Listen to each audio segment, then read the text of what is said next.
ABC Listen. Podcasts, radio, news, music, and more.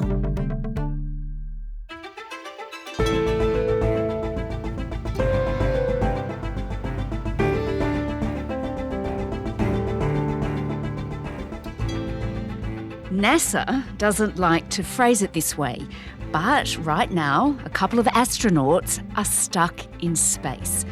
Their mission was meant to take 8 days, but might last into next year because the Boeing spacecraft they went on has had some technical difficulties. Today, space expert Dr. Rebecca Allen from Swinburne Uni on how the drama unfolded and how NASA plans to get them back to Earth. I'm Sam Hawley on Gadigal land in Sydney. This is ABC News Daily.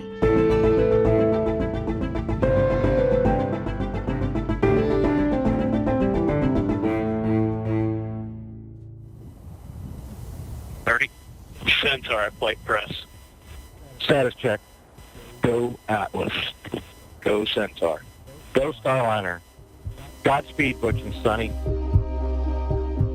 Rebecca, back in June, 2 astronauts set out for an 8-day trip to the International Space Station. Just tell me about the mission. What were they off to do? So astronauts Butch Wilmore and Suni Williams are veteran NASA flight test pilots, and what they're doing is actually doing a crewed flight test of the Boeing Starliner crewed capsule. And that's a lot of words to say that basically they are testing a new commercial crew module to understand if it will be capable of ferrying astronauts to and from the International Space Station. 5, 4, 3, 2, 1, ignition, and liftoff of Starliner and Atlas V, carrying 2 American heroes. Okay, so they set off on this mission. Super exciting, of course. We'd all love to do it. But when did it become clear that things weren't going quite as planned? Well, fortunately, things seemed to be going pretty well after launch, but when the module was getting closer to the ISS, the engineer started noticing issues with the thrusters. We've just heard some comms to the crew about the plan for 2 reaction control system thrusters that they are troubleshooting. We are still going to switch into that manual mode and troubleshoot those 2 reaction control system thrusters on the service module by conducting a hot fire test. And these are very important because you need to make these little micro movements as you are aligning this module to dock, but also as you're separating the module from the International Space Station to disengage it and send it back down to Earth. So having that control is really important. But as well, it was noticed when Starliner was even doing testing that there was a little bit of a leak with the helium, and the helium is important for the thrusters. And so these kind of little problems, they were still able to dock, but then once they did dock, they noticed that there were more helium leaks. And so now this has become several little problems that could kind of equate to a larger issue. Sure, little problems, but big problems when you're not grounded on Earth, I would think. That's right. The astronauts, they filmed a press conference from space, which I always find amazing in itself, detailing what was happening. Welcome aboard the International Space Station. It's a great place to be, a great place to live, a great place to work. Launch was spectacular. I mean, truly amazing. We did have some failures, as we're all aware. We had lost an RCS jet, and then we lost another one. Just reiterate again, this is a test flight. We were expecting to find some things, and so we are finding stuff, and we're correcting it and making changes, making updates with our control. So, Rebecca, there is, of course, then a deep concern about how the spacecraft will perform during a return trip. Yes. So this 8-day mission has been extended somewhat, hasn't it? Because they've now been up there for more than 70 days. That's right. And I'm sorry, just like when you say, they started off on a 8-day mission, I get the kind of Gilligan's Island, theme song playing in the background. Yes. And hopefully this is not, it's extended out. It has become indefinite. Yes. But the thing is that these astronauts, they're really trained for these kind of situations. That's why you use test pilots, because they perform really well in these uncertain situations. And they're just continuing to evaluate data from the docked module on board the space station. And right now, they're performing kind of maintenance, going around. The space station, she's old. It's critical that she's operating up to standard and to ensure safety and comfort of everybody on board. And they're contributing really valuable science as well, like how we might 3D print and create fiber optic cables, which are important for internet communication, but also growing plants and looking at how in space without gravity, how do we get water and nutrition to plants to get optimal growing conditions? Because we know long-term human spaceflight, you can't take all the food you need with you from Earth. So I won't say that they're probably not thrilled about having to stay in space so much longer, especially looking into potentially next year. Oh my gosh. But they are still able to, really contribute to NASA just in a slightly different way than they were planning. And I guess just to paint a picture, they are floating around. There is no gravity. No. And food's the other thing. Do they have enough food? The whole thing is fascinating. Can more food be delivered? What's going on there? Well, it's not like, where you just kind of place an order on Uber Eats or Amazon and, you have a delivery that comes within hours. Yes. These things are carefully mapped out and scheduled over months. And so we have the Northrop Grumman Cygnus spacecraft, which just reached the space station, and it was a resupply mission. So it was very important because it brought, over 4,000 kilos of supplies and science with it. And that include things like clothes for the astronauts, but food, medicine, and important things for maintaining the spacecraft.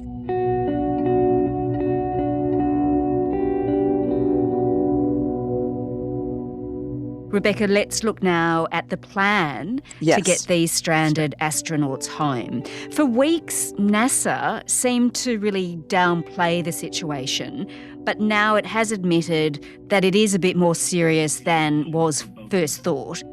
I do want to put this into perspective. If Butch and Sunny do not come home on Starliner and they are kept aboard the station, they will have about 8 months on orbit. We have done multiple successful long-duration missions, even up to a year. So what is the plan to get these astronauts back? Is it still possible that they could come back on that Boeing Starliner? So it's absolutely still possible. And what's happening right now is that NASA is basically, they are a giant bureaucracy and they are going through the kind of full analysis tests, taking all of the data that's happened with the Starliner capsule as it's been docked. They've been testing the thrusters. They have that data. They've done testing on ground. And so now they're still evaluating all of that data, and they're conducting these 2 major reviews. And one's called a Program Control Board and an Agency Flight Readiness Review. So basically, they're going through and saying, what possibly could go wrong? We have to ensure that we are aware of every little detail that could possibly go wrong, have a contingency plan, and then does that meet the kind of minimum requirement for us being able to approve crew returning the spacecraft? Mm-hmm. Now, if that is not possible, then the most likely scenario is that these 2 astronauts will stay on board the space station, and the planned Crew 9 mission, which is now delayed to coming up in September, will come up with, instead of 4 astronauts, will come up with 2 astronauts, and Suni and Butch will make up the other 2, and they will then stay until Crew 10, which is not until February 2025. Wow. So they will be then massively extending their stay. Yes. But I think as well, you have to appreciate that this impacts 2 of the Crew 9 astronauts who will then not get to be part of a mission that they've been preparing and planning for. Sure. So it's not just about getting these astronauts home. It's about the other astronauts who have been working really hard to do, these missions themselves. Yeah, and preparing all their life for that moment, of course. Yeah, exactly. Yeah, and so if that was to happen, which is such a long time away, February, but what would happen with the Boeing Starliner? How would that get back, or do they just leave it there? Well, again, going in space, you always expect the unexpected. Yes. And so, the Boeing Starliner module can dock and undock what's called autonomously. So that means you don't need people in it to actually unplug it from the space station and say, okay, now, go back to Earth. So that's all kind of pre-programmed in. So what would happen then is that the Boeing Starliner would be undocked autonomously and would then deorbit and come back down to Earth. Now, the main issue here is that Boeing would be very disappointed with that, because then it's another major setback for them getting approval to have crew aboard these modules to send astronauts to and from the space station. And we're already, charging towards 2025, and the space station really only has about 5 more years of operation. So then, all of these, millions and millions of dollars have been invested in developing this capsule, which may not be in use, at least even for a very long period of time or at all. So it would be very, while it's like, okay, we could get it back down, it's a massive setback for Boeing and yet another disappointing result. Yeah, absolutely. A major setback for Boeing on top of a number of big setbacks already, of course, because we've had, which have been highly publicised, a number of aeroplane malfunctions. Yeah. It's had a lot of bad publicity leading up to this. So were there any warnings at all that something like this could happen with the Boeing Starliner? I think, just a little bit of background, Boeing's really had this, partnership with NASA going back to the very first lunar orbiters through the shuttle program. And so it's natural that they would be, a very dependable organization to develop this. And so I think it's actually really more of a shock that they were not able to deliver. It just also points to the fact that they are a large organization. It's just like Mitsubishi, they make cars, but then there's a totally separate part of that company that makes, the air conditioning units.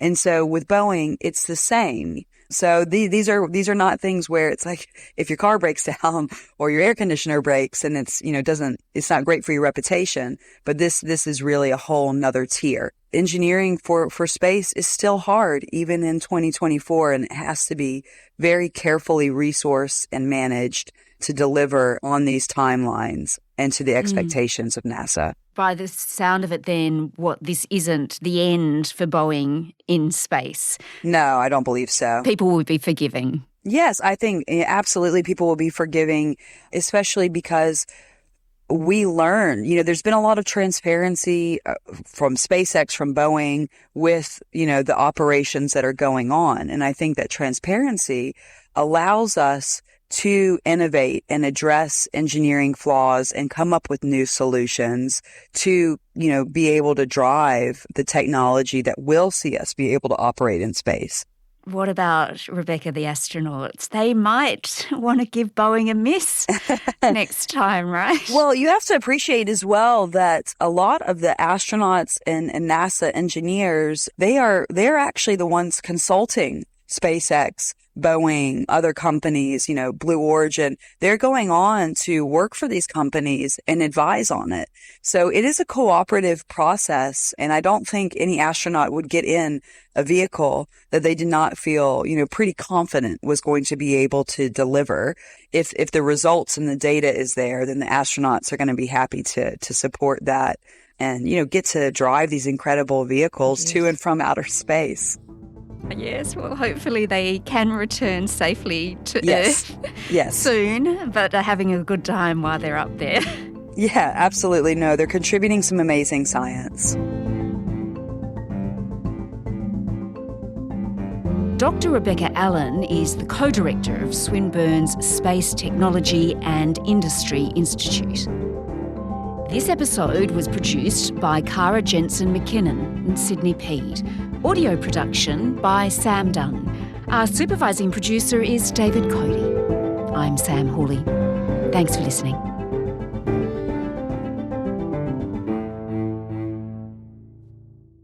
I'm Julia Baird. And I'm Jeremy Fernandez, and we'd love for you to check out our new pod, Not Stupid. This week, what does Hollywood get wrong about violence against women? And how worried should we be about forever chemicals? And our picks of the week, the things that have made us smile. You can find it on the ABC Listen app. Just search for Not Stupid.